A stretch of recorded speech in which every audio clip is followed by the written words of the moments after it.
First, God does not exist. But don't worry, what does exist is good, as opposed to evil. So if you believe in God, you believe in good, and that's as it should be. You are just fine. If you believe in evil, then you probably need a whack on the back of the neck with a big fucking stick.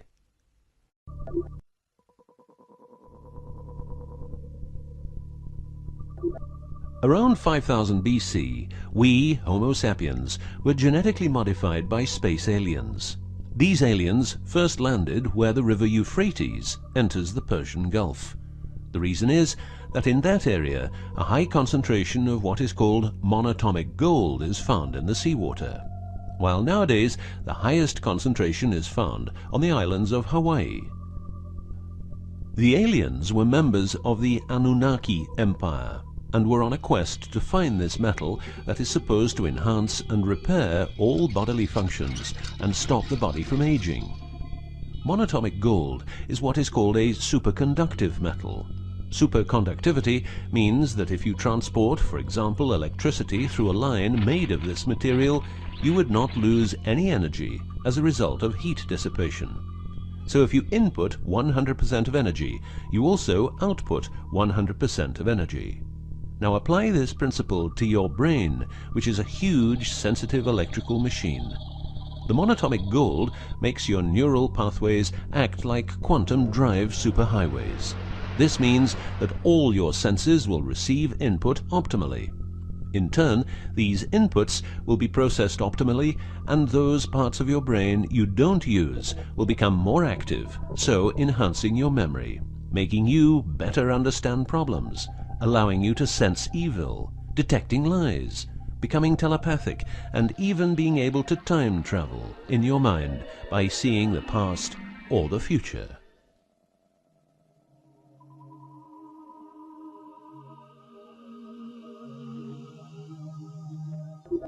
So the Anunnaki, which is the name of the empire which includes races like the Saurian, or as they are called the Reptoids, the Argarians, or Nordics, because of their human looks, and the Greys from Zeta Reticula, were looking for monatomic gold. This involved enormous effort because it had to be extracted from seawater, or by processing it in such a way that the gold, usually in pairs of 8 atoms per molecule, could be separated into individual particles. In this fashion, the monatomic elements were separated from the multi-atomic cousins. In a similar way, uranium-235 is produced. For the use as intelligent slaves, the Anunnaki took a man, let's call him Adamski, and took out a part of a rib. This is because the rib is a part of the human body that can be removed without causing too much damage, and because the rib contains bone marrow, it's a perfect source for DNA. The Anunnaki modified the DNA for a better manipulation of the humans and implanted it into a woman, let's call her Mulva. Mulva then had children with Adamski, and their children were, just like Mulva, genetically modified. These humans worked for the Anunnaki, but not a lot of humans knew about the Anunnaki, and then, for some reason, the Anunnaki disappeared. An interesting detail is that the symbol for human DNA resembles the word Yah, which is God, but surely this is a coincidence.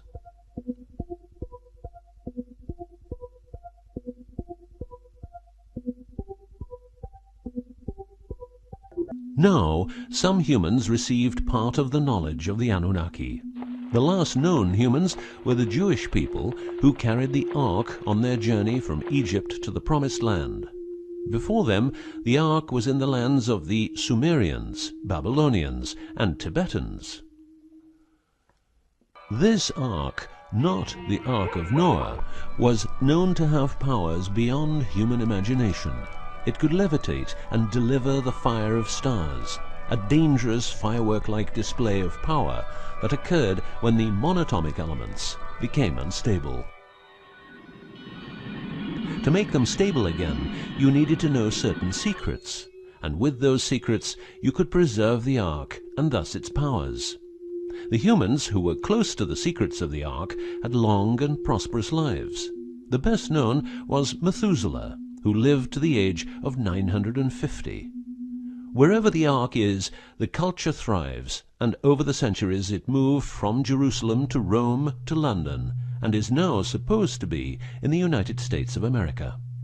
The Ark always moves west, and will always keep moving west. From the very beginning, the people who own the Ark have never given it away, and great care is given to preserve the bloodline's purity of the holders of the Ark. Renowned conspiracy theorist David Icke studied the bloodline of George W. Bush. This he traced back all the way to the Sumerians, a people who lived in the southeastern part of what is now known as Iraq, where the river Euphrates meets the Persian Gulf.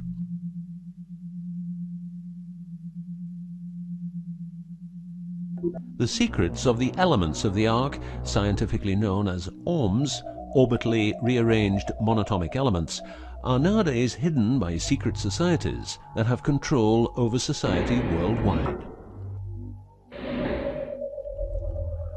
The word ORM is the same as the Hebrew word which means the tree of life. ORMs consist of 8 metals. These 8 metals are ruthenium, rhodium, palladium, and silver, known as the light platinum group, and osmium, iridium, platinum, and gold, known as the heavy platinum group. Gestation of these metals in monatomic form prolongs life and enhances and repairs bodily functions. By following what is called a wide-spectrum diet, we can provide our bodies with monatomic superconductive elements. In other words, by eating a lot of grapes, carrots, all blue and dark red fruit and vegetables, and also much other fruit, vegetables, and fish.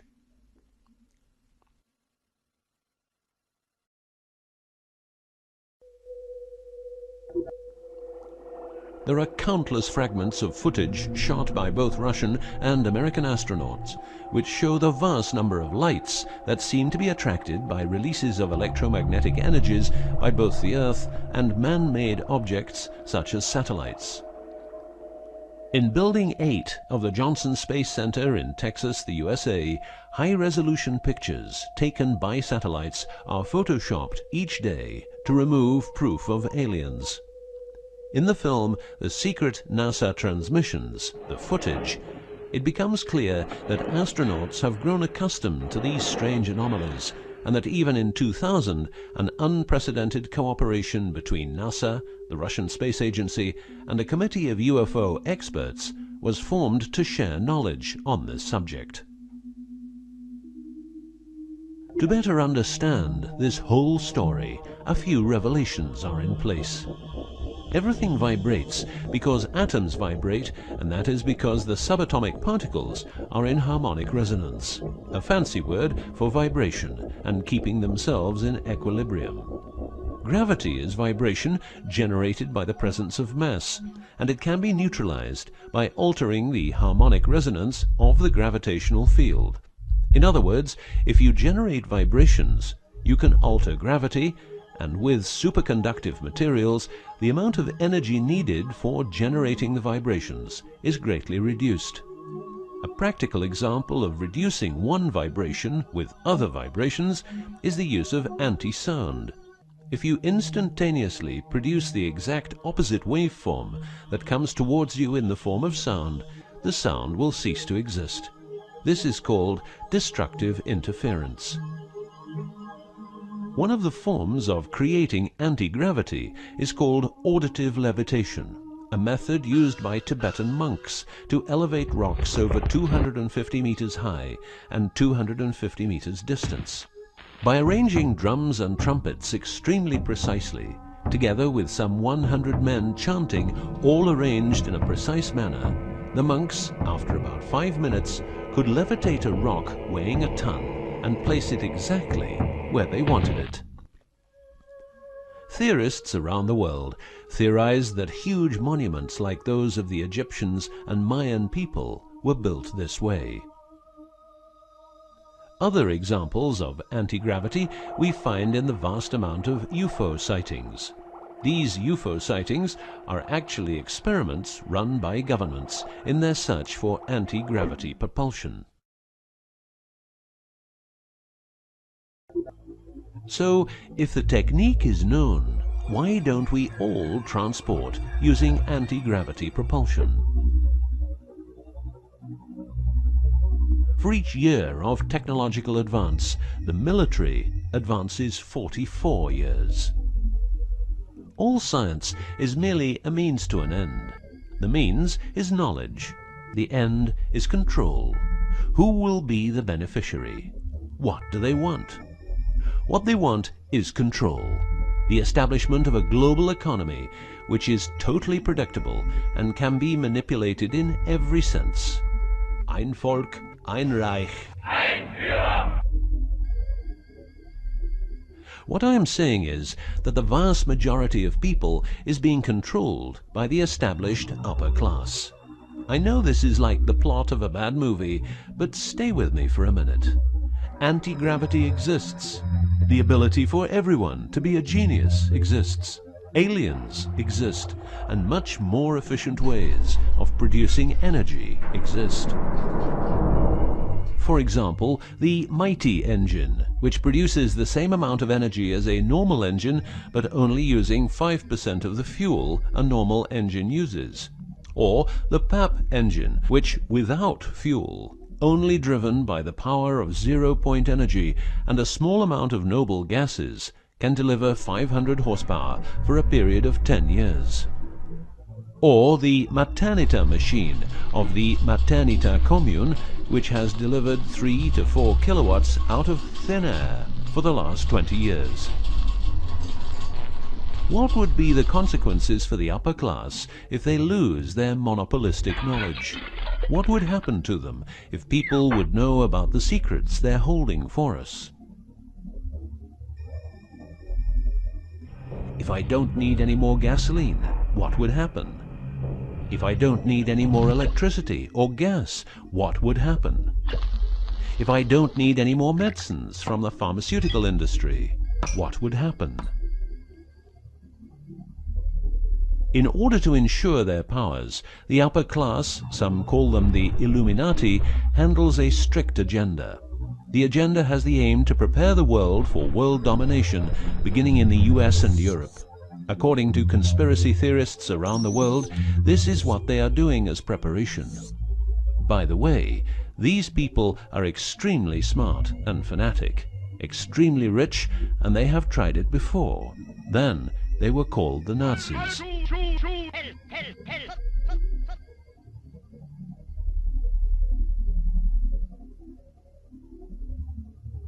Although what you are going to see and hear sounds very peculiar, remember that a lot of people, for instance, ex-personnel of the US and UK armed forces, have been brutally murdered for making their information public. Let's begin with 9/11, but first a little history. What the Second World War did for the US is that it gave the country such an economic lead that it could easily grow more comfortable in its already powerful role. The industry of war gave everybody jobs, and therefore everybody could start consuming. Marshall aid gave Europe the economic impulse it needed. In other words, war leads to flourishing economies and leaps forward in technology. The process of transformation, even if it brings revolutionary change, is likely to be a long one, aside from some catastrophic catalyzing event like a new Pearl Harbor. These are the words of a neocon think tank whose members count people like Dick Cheney, Wolfowitz, and Donald Rumsfeld. What it says is that America needs a war to transform into its next shape, and 9/11 is our new Pearl Harbor. In the manipulation of people, one of the strongest weapons is to make people believe someone else did it. What I'm trying to say is that the US government is trying to make the people believe Osama did it. But did Osama do it? Did you know that 6 weeks before the WTC towers collapsed, the owner had a new insurance policy made up, ensuring that the owner, if the towers would collapse due to a terrorist attack, would receive the amount of $3.5 billion. The owner, because 2 towers went down, tried to claim 2 times $3.5 billion, but only received 2.2. What happened to building number 7?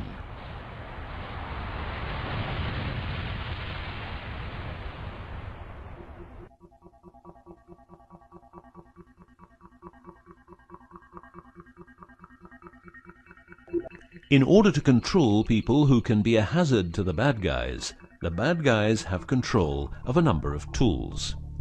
One of these tools is the remotely operated electromagnetic frequency weapon. These use microwave, ELF, extremely low frequencies, and acoustic frequencies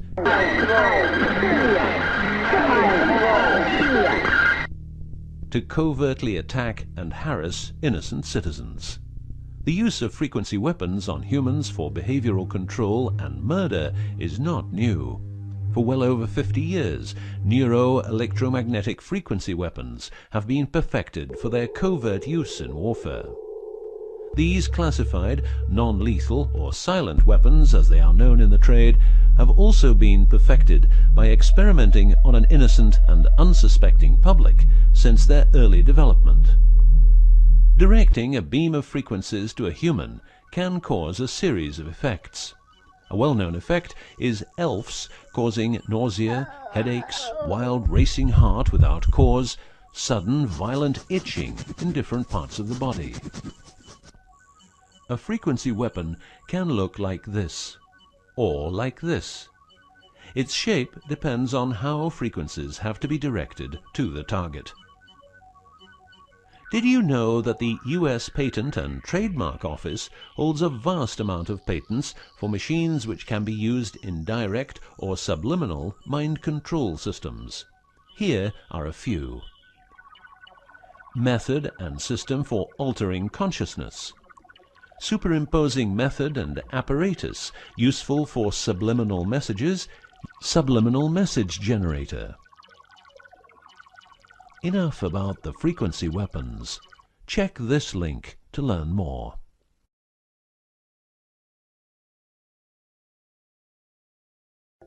You will realize that to control people, you have to know what they are communicating. So in the 1950s, the UK and USA decided to set up the world's biggest espionage network to make sure all communications between Russians and spies or allies were monitored. This system has continuously been updated since the day it became operational. The system's name is Echelon and consists of a vast network of listening posts, extremely advanced computers, an enormous number of people, dishes, and taps. Echelon's computers capture every communication via Internet, GSM, UMTS, landlines, TV and radio broadcasts, satellite communications, private, military, and diplomatic, and listens to every word. The computers work with a list of keywords, and when a message contains one or more keywords, the message is directed to a specialist who examines the message. If it is suspicious, further action may be taken. Echelon centers are around the world, but here are the best-known locations. Menwith Hill, North Yorkshire, England. HARP, Remote Mind Control Computer Center, Alaska. Pine Gap, near Alice Springs, Northern Territory, Australia. Pine Gap has a complex of radomes, a huge computer room, and about 20 support buildings. The signals analysis section of the computer room is staffed exclusively by CIA and NSA analysts. Within the USA, Australia, and the UK, the NSA can plug into every telephone call and message entering, leaving, or transiting the country. The NSA is also constructing a network of towers up to 500 feet high, each tower at a distance of 200 miles from each other and stretching from the east to the west of the US. The network is called GWEN, Ground Wave Emergency Network. This network transmits very low frequencies combined with ultra-high frequencies and is used in case the communication systems in the US are rendered useless because of a nuclear attack. Coincidentally, the frequencies of GWEN coincide with the frequencies being used by frequency weapons. Also coincidental is the fact that mobile telephone systems like GSM and UMTS also operate in the same frequency areas as some frequency weapons. To further prepare for global domination, the secret US government, led by the corrupt holders of the Ark, also known as the Illuminati, or the New Global Union, or the New World Order, or just plain Nazis using the Eye of Lucifer as their symbol, has started building since the 1940s large underground bases with every commodity you can think of. These bases are basically large cities underground, connected by high-speed magneto-leviton trains that have speeds up to Mach 2. According to Phil Schneider, the black budget is a secret budget that garners 25% of the gross national product of the United States. The black budget currently consumes trillions of dollars per year. Presently, there are over 129 deep underground military bases, or DUMBs, in the United States. These underground bases were built using nuclear-powered laser drills that can drill 7 miles per day. Also, dedicated nuclear explosions were held to create large underground spaces. A lot of contractors work in these places, but never more than 3 to 4 weeks. Always under strict supervision, and before entering a site they are warned that if they talk about what they see, it will cost them their lives. As mentioned, men are the result of a genetic modification by space aliens. These aliens have been on Earth for a long time and lived in large underground cities all over the world.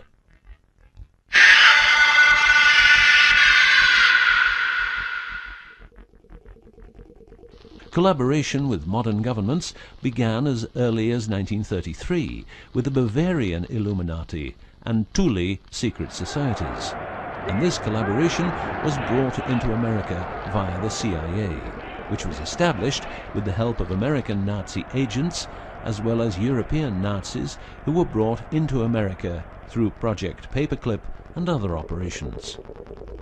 It was agreed that the aliens and the upper-class secret government would help each other, as agreed in the 1954 Greada Treaty.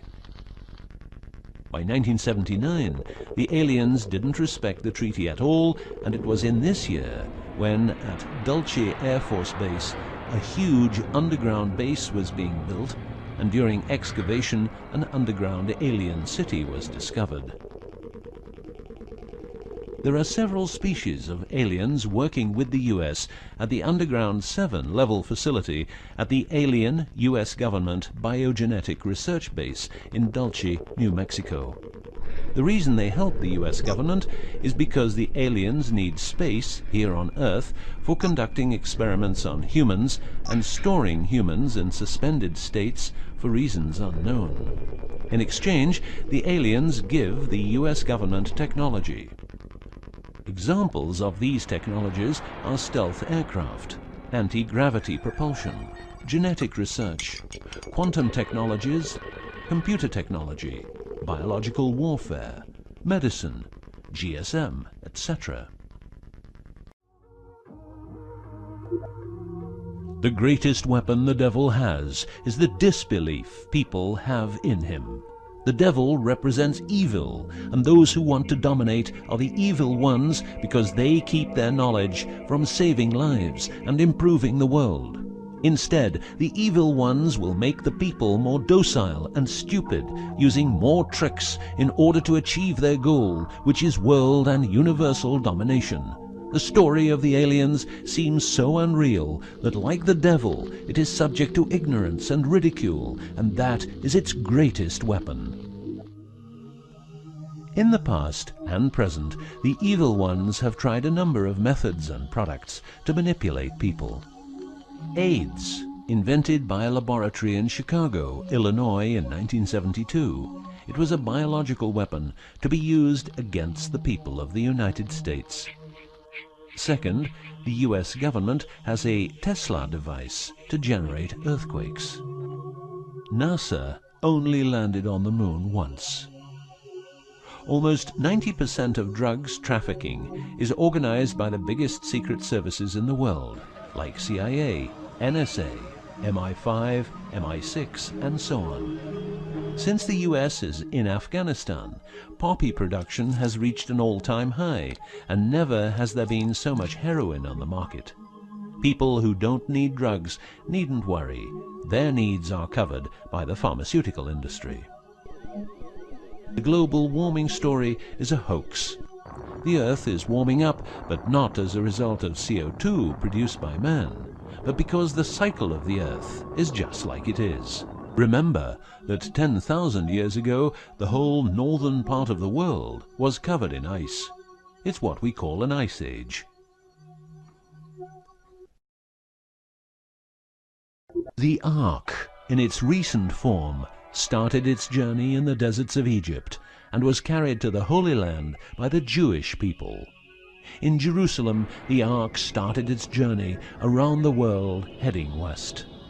Everywhere the Ark has been, one or more obelisks are erected as a symbol of establishment. In the future, the Ark will travel to China, Russia, Iran, until it reaches Jerusalem again, which means the whole world will be under the influence of Lucifer's eye. That will be the moment the Anunnaki Empire will settle and rule Earth uncovertly. On many important sites in the world, buildings carrying symbols of Lucifer's return are common. The best-known example is the Pentagon, which suggests a pentagram referring to the Jewish symbolism and the symbolism of the Ark. Another example is the Israeli High Court.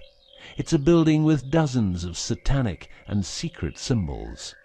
Like the eye of Lucifer, an inverted cross you can walk on, its numerical anomalies. It was built in exactly 750 days, used exactly 250,000 stones, all hand-laid, and was funded by the Rothschilds, the founders of the central banks and the World Bank. These buildings celebrate the coming of and will serve as headquarters for the evil ones. From here, every communication will be monitored.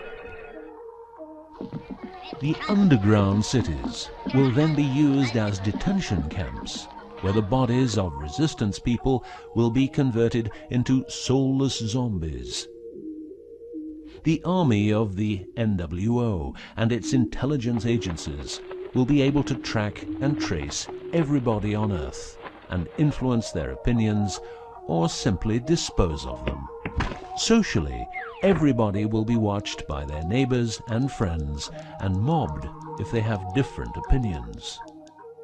The rich, richer and smarter, the poor, poorer and dumber, will support the pyramid with Lucifer's eye on top, as it has always been.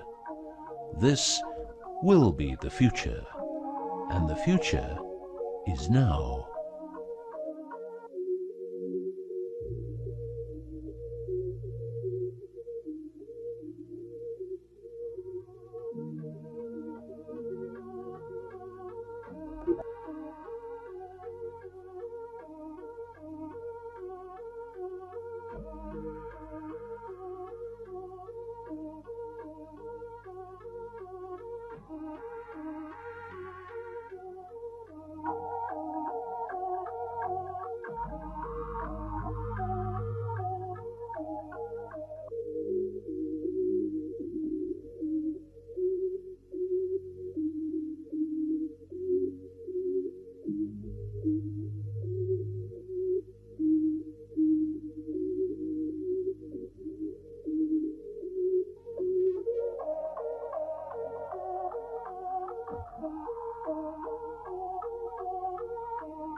There is not much that can save us humans. With our current technological capabilities, we cannot survive. To survive as humans, with our needs and greeds, we need to expand into the universe, beginning with the Moon and Mars. The Moon and Mars are our best opportunity in terms of providing grounds for the accommodation of our expansive nature, which cannot be stopped.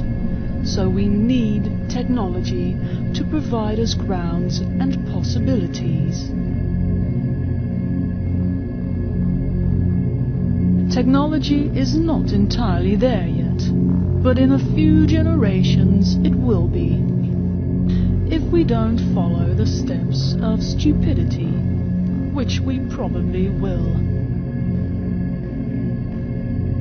But before we get there, there's really not much you can do, except to wait, and then watch the world behave like forests do, with forest fires.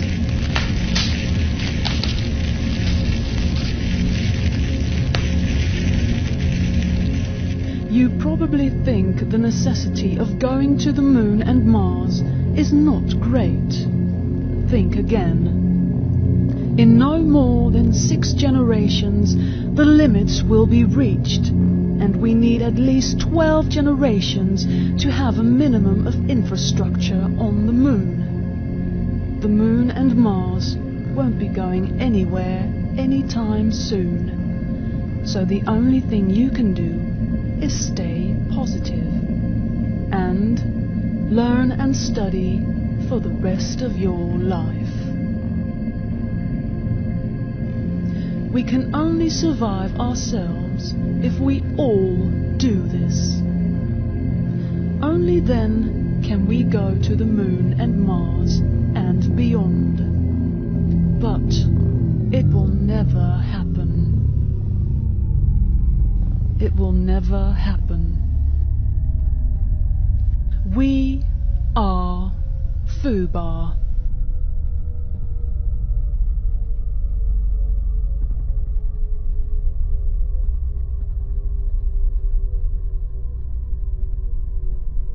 We are idiots. Why? Just look around. Look at the idiot to the right. Or imagine one of your idiot friends. You know, he or she has done a number of idiotic things and will keep on doing so. Now look at the blithering idiot to the left. Same story. You want to see the biggest idiot? Just have a look in the mirror. Be honest. Rerun all the idiotic things you've done in your life. Now count them. In my case, it was approximately 3,738 idiotics in a 40-year lifespan. Now, multiply the number of idiotic things you've done in your life with the number of people living on Earth. That is 7 billion times 3,738 equals 26,166,000,000,000. Now compensate for average lifespan and possibly more than average idiocy of myself, and then you've got an idea of our idiotic nature. Still not convinced we are idiots?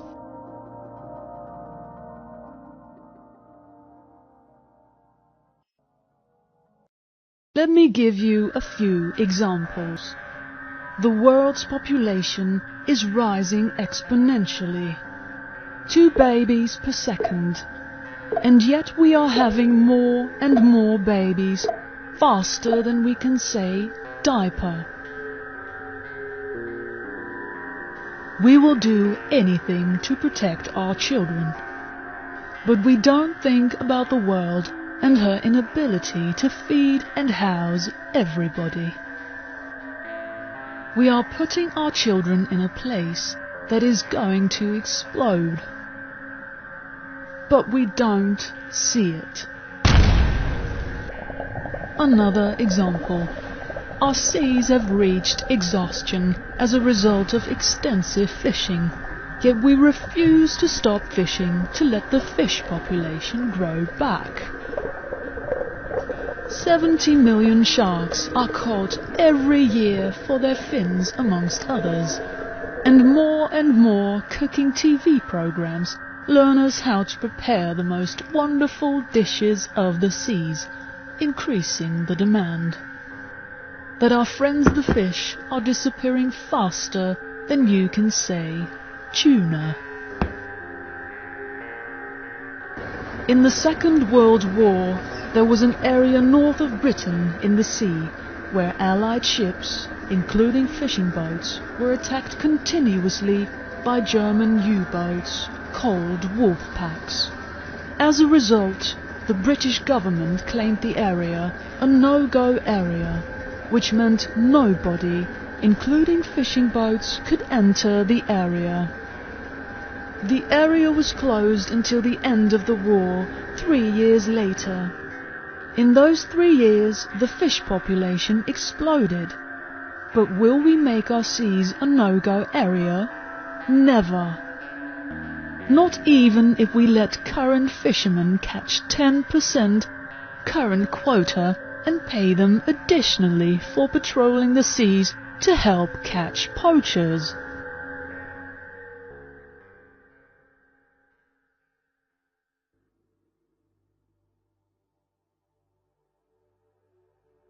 Instead of reducing the consumption of, for example, natural gas by wearing an extra sweater or two during winter, we turn our attention to idiot hybrid or electric cars, which are introduced as one of the answers to our global warming problem.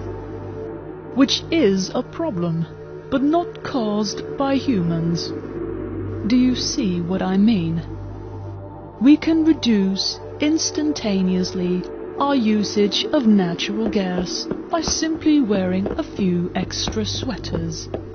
But we don't. We crank up the temperature in our houses during winter to 27 degrees Celsius because we think that is normal. This is an example of how we are our biggest enemies. Let me give you another example. In, for example, Spain, farmers sell their potatoes for 8 cents a kilo. Those same potatoes are sold in the supermarket for 70 cents a kilo. Now, I don't want to ignore the middleman's profit, but understand that we are accustomed to paying such high prices that first, we don't know we are being screwed, and second, as long as we can survive, we really don't mind paying that much. An even slightly bigger example. Since the introduction of the election computer, where no paper trail exists, many doubts about the honesty of this system have been raised. Without a paper trail, it is impossible to verify the elections in a transparent way. Our political landscape is populated not by those chosen by the people, but by those who control the machines we use to cast our votes, turning our reality into a false reality, where whiteboard criminals, aka politicians, can change our world according to their agenda. We don't see how politicians are hijacking our democracies to introduce, without making waves, the North American Union. This is a union that consists of Mexico, the United States, and Canada, to become a borderless community with one currency, the Amero. In 2008, President Bush signed the treaty. This will be the end of the United States, Mexico, and Canada, also the European Union, the African Union, as well as the Asian Union will eventually be governed by one global council, the New World Order.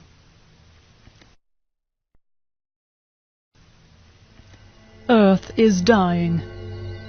We have problems, but at the same time we amplify our problems with short-term and greedy solutions. If we would only be able to think as an individual or a group of like-minded people, we could tackle our problems. But that will never happen.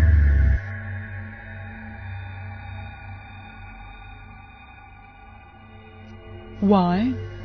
Because you think you are special, but you are not. I'm saying this with all respect for your being, but please stop thinking that you are special, because you are just as special as a cockroach in a restaurant.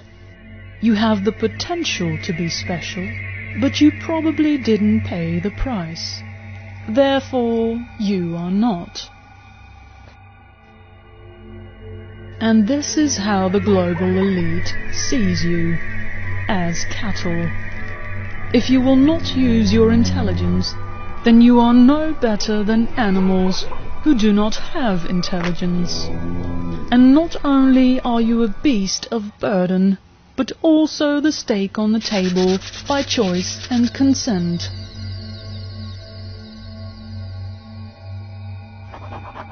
Those who control the economy and governments live in a theoretical world of numbers and documents describing their investments, their debts and credits, their wealth and properties, and through those numbers they change the world to accommodate their necessities. People are numbers with data hanging from their tails, giving the bookkeepers something to hang on to. Remember, the bookkeeper is king.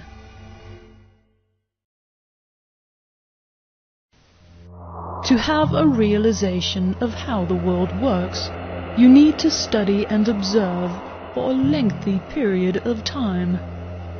If you don't study, open your mind for every theory possible, you will never reach the intellectual level that you need to even see a little piece of reality.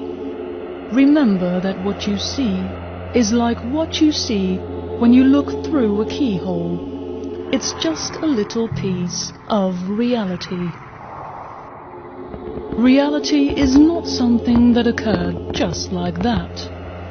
Our reality is one meticulously crafted by powers that rule the world since centuries.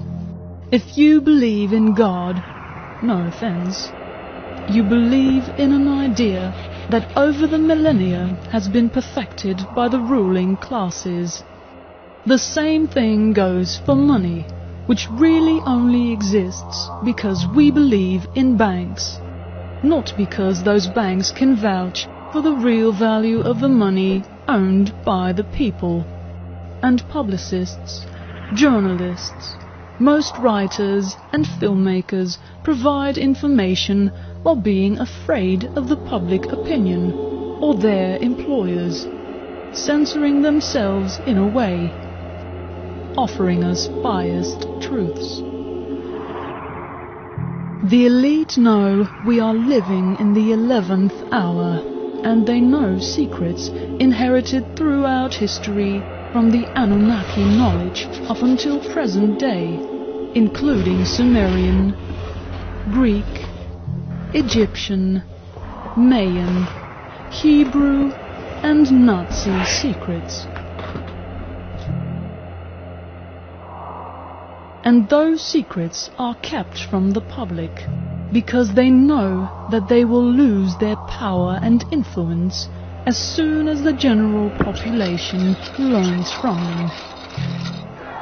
These groups, also known as the Skull and Bones, Illuminati, or Mason, pick their members very carefully from the children of their members, and carefully give them the knowledge to maintain their influence.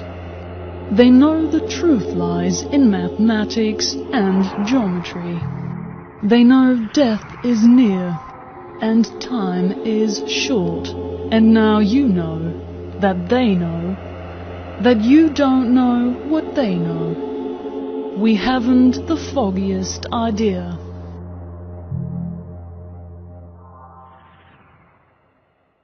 We as individuals are smart people, and if we join our forces and intelligence, we can achieve great things.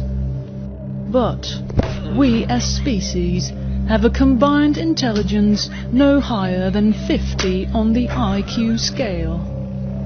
And not only that, we are also controlled by the established upper class. You may ask yourself, what do the elite want? Short answer, money, now and in the future. Long answer, what the elite want is an economy that is totally predictable in every way, and that can be manipulated by the click of a button. The elite have designed our society as if it were an electronic circuit board. When the output of the board is not satisfactory, the bookkeepers will change the variables in the circuit board, so that in the end the board always produces profit. For the elite, this is wonderful. For us, catastrophic. How can we survive in our current and future catastrophic world? First, you need to know how you are constantly being targeted, watched, tracked, or attacked. To understand how this is done, I'll give you a small explanation. All data is transported in packets. Each packet has a header and a payload. The header describes the type of data in the payload and is also used to give the packet an identity, so that it can join the other packets of the data stream once it arrives on destiny. Using packet filtering, data can be found, classified, blocked, rerouted, or manipulated. Governments, big companies, and internet criminals use these techniques to steal, infiltrate, censor, profile citizens so that advertisement can be adjusted to the user's needs, and again, profile citizens to monitor their virtual and actual behavior. We, the zombies, must create a new internet, not connected to the current internet, not connected to any server. The new internet is called the mobile peer-to-peer internet, where the citizens' Wi-Fi and Bluetooth will connect the millions of smartphones, where each smartphone serves as a server, and will bring us free communication. This will never happen, of course.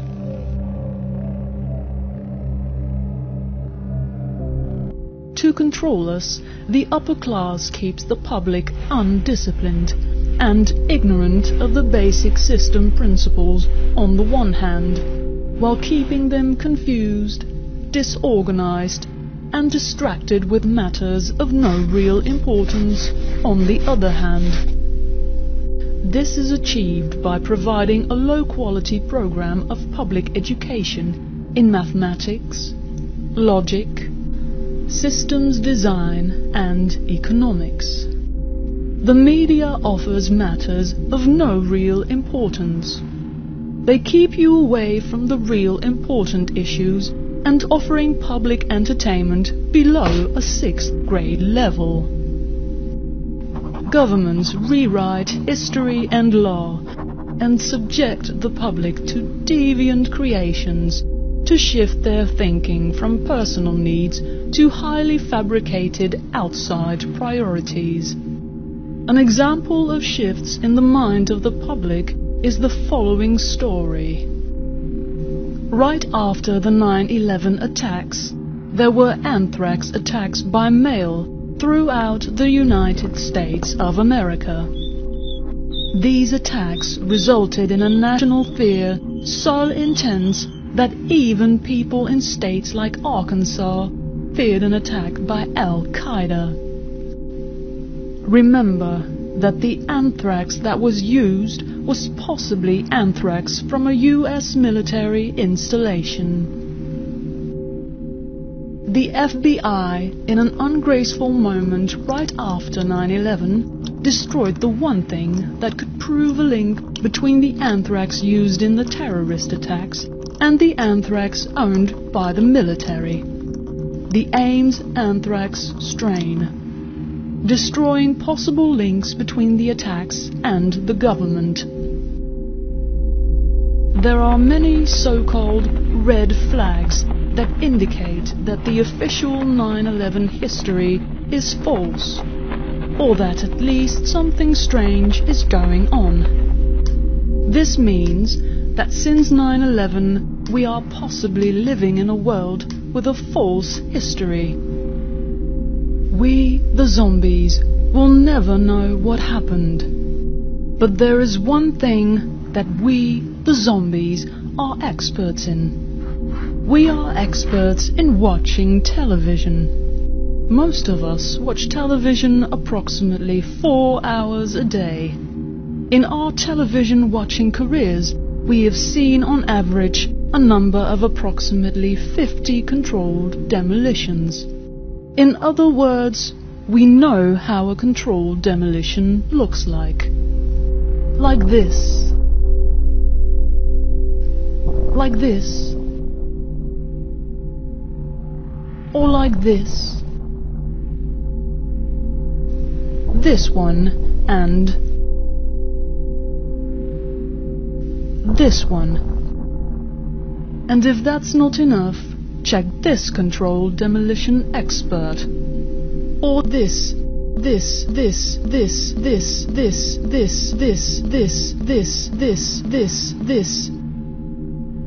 Or this.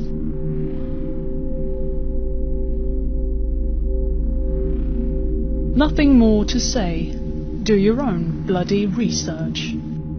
As long as there are no answers to these questions, you can assume that the real answers are being kept away by the ruling upper class, the same one that controls us. But remember that assuming is a dangerous thing to do. It can make an ass out of you and me.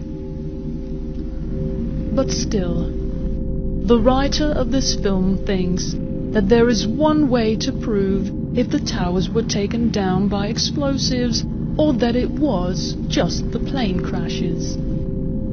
All the plans for the architectural design of the building are still there. Also, one can reasonably determine what was inside the buildings and airplanes. Using supercomputers, countless simulations can be made.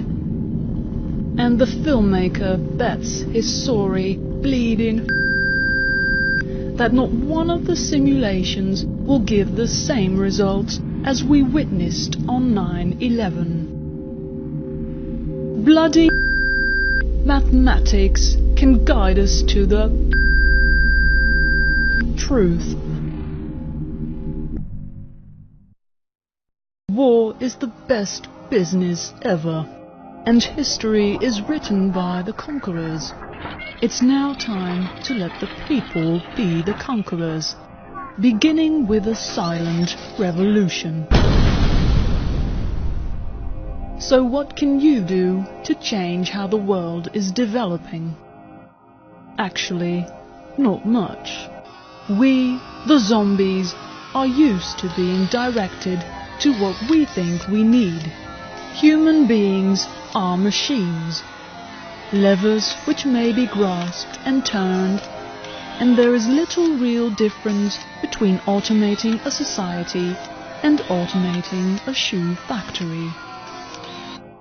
But still, you want to change how the world is developing? First, you need to develop yourself into a self-thinking, self-sustaining person. This means that you are responsible for developing a number of skill sets.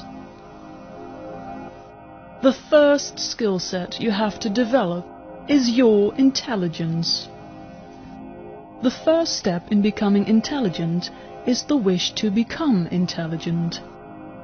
You just have to say to yourself that you want to be intelligent. Then read, study everything that crosses your path, and study the things that you think are important for the future developing of yourself and the world. The second skill set you have to develop is the ability to solve one's problems and the development of readiness for catastrophe. Example: if your radio breaks down, don't buy a new one, but try to repair it. The development of these skills will be crucial in the catastrophic world. Also, begin storing food and other stuff, like tools, toilet paper, soap, everything that will not perish.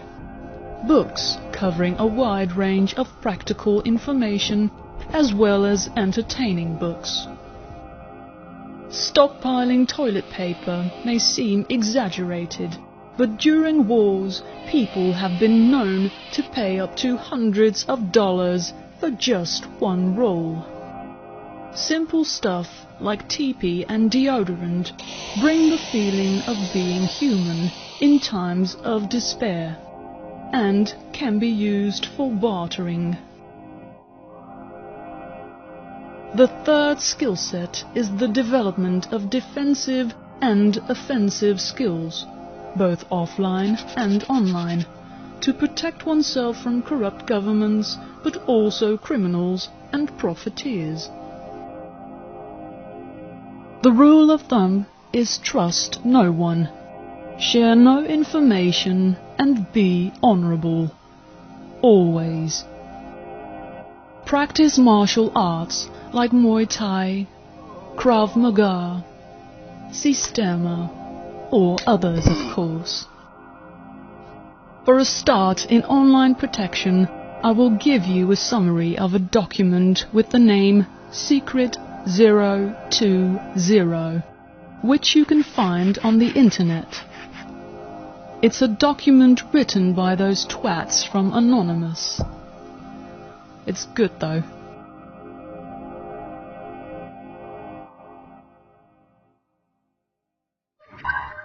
In the future, you probably may want to learn techniques to protect yourself online from authorities and criminals.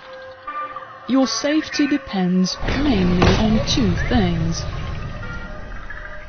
protecting yourself from social hacking and technical hacking.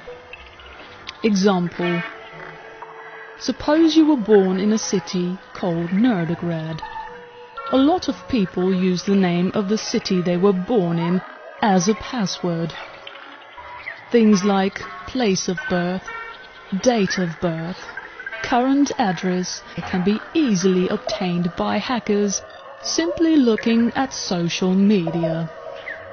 A hacker will try to use your place of birth to crack your password, so you should only use random generated passwords containing uppercase as well as lowercase characters, and also numbers and other type elements like hyphen, commas, etc. This is necessary in case of a technical attack called brute force attack. This will give the computers of the hacker a hard time decoding it. Remember not to use plain words for passwords. These can be easily hacked with a dictionary attack. You have to realize that authorities and criminals from all over the world won't let any opportunity untouched if it's able to extract information from its citizens. One way of preparing for the catastrophic world is to train yourself in becoming a person with hacking skills. The first step in becoming this is to become totally anonymous. This can be achieved by using a VPN, proxies or Tor, using at least Firefox web browser in private mode, using extra secure layers, or using I2P, anonymous email like Anonymous, and securing and encrypting your computer to the max. I will describe them in a moment. By the way, the best way of communicating anonymously is by not communicating at all. And if you need to practice your hacking skills, hack yourself or friends. Skiddies should stay away from big companies and governments. VPN. A VPN is a virtual private network. It's like a relay station that encrypts your data so that if intercepted, your traffic is unreadable. Use only VPNs that are located in countries with stable democratic legislation, like Iceland or Sweden. But only use commercial VPN and pay them with services that don't leave a trail, like Ucash. Popular money transfer services are never recommended. You must not only encrypt your data, you should also anonymize your computers and the parts that are inside your computer by changing the MAC addresses of the individual parts of your computer. Changing the MAC address is very important because even if your IP address is hidden, you can always be recognized by the MAC addresses in case your computer is taken by authorities. You can hide your MAC addresses by using programs like SMAC or TMAC. For anonymous communication with anonymous Nancys about anonymous idiotics, use IRC SSL port 6697 using vhost. Ignore trolls. Always. You think this is paranoia? Then you are probably not paranoid enough. Remember, everything that can be used against you will be used against you. And everything that can go wrong. For more information on this subject, visit the bloody site, or blog, or whatever. I am not even going to start talking about smartphones or other mobile devices. Just know one thing. Whenever possible, use a shielded hardline, protect your Wi-Fi, and keep one of those old telephone modems in your possession. Be paranoid. Malicious hackers, criminals, racketeers, pirates and bad governments operate like thieves who want to break in. A good thief always checks the doors of his potential targets before he breaks in. He chooses the door that has the least amount of locks or the easiest locks to pick. This principle also applies to behavior. You will only be noticed if your behavior differs from your normal behavioral pattern. And it is these patterns that have to remain untouched in the new, silent rebellion.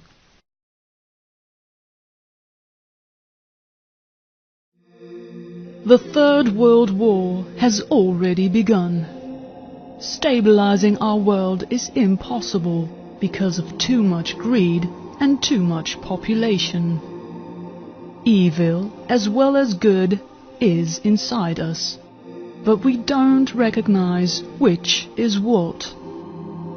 The elite, those who control our economy and government, do everything in their power to avoid losing their money and influence. They are protected and helped by corrupt governments all over the world that try to maintain the status of the elite by introducing new cash to uphold businesses, what will end in inflation. After the inflation, there will be a lot more creditors, and then, eventually, war will begin, because war is the ultimate way of balancing the account, by killing the creditors and taking their possessions, as it always has been. We refuse to study and don't realize that if we don't change, we will lose our future. We, the zombies, will lose this war in every way, because we refuse to control our appetites, our greed, our procreation. Our world is a world designed to behave like the designers want. Built on mathematics, it directs and redirects us zombies to perform our little monkey dance. We will never go to the moon. This will be the future, and the future is now.